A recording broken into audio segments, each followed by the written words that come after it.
चिल्ला मत। तू मोहब्बत में मिटा जरूर है, मगर मोहब्बत के फलसफे को नहीं समझा तू।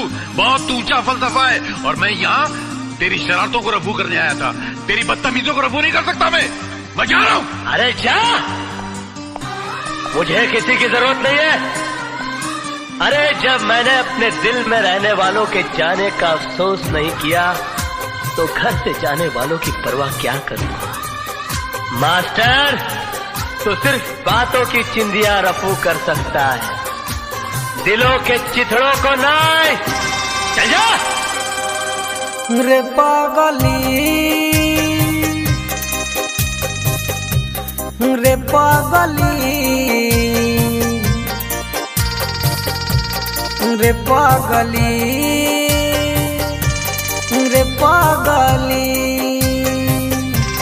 रे पागली, रे पागली, रे पागली, रे पागली। मिलब तो हसे तो बताई बरे कि कितना प्यार करीले हम।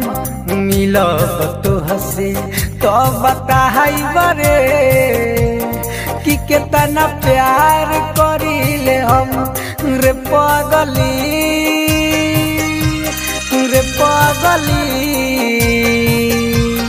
रे पागली, रे पागली। तुम क्या सोचती हो, मुझे तुम्हारे जिस्म की जरूरत है? तुम्हारे शरीर की भूख है मुझे? मैंने कभी तुम्हारे जिस्म से नहीं, तुम्हारी आत्मा से प्यार किया, लेकिन तुमने मेरी कद्र नहीं की, मेरा इंतजार नहीं किया। मुझे किसी गुजरे हुए वक्त की तरह भुलाकर किसी और का हाथ थाम दिया। प्यार हम दोनों ने किया, मगर तड़पना सिर्फ मेरे नसीब में। तोह के कमाल मुबा, दर्द में बानी हो, ऐसन सजा हमके काहे दिहल तुरानी हो।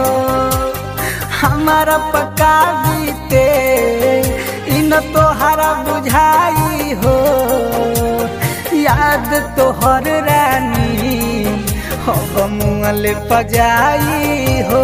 रे पागली, रे पागली,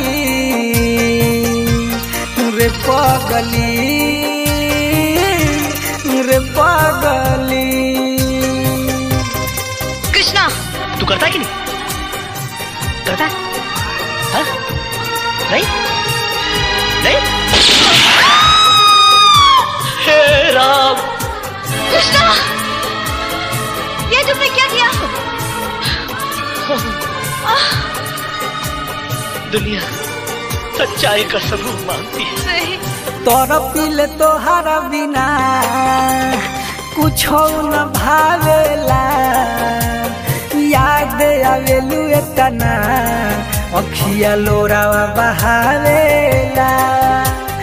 राइटर लड्डू सुनो मनवा न लागेला, चंदन के अखिया में अब निंदियो नया हवेला।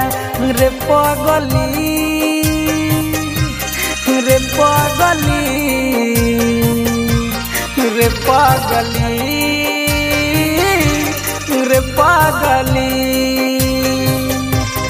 मिलब तो हसे तो बताई बरे कि कितना प्यार करीले हम।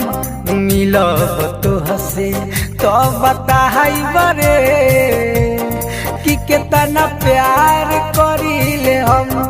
रे पागली, रे पागली,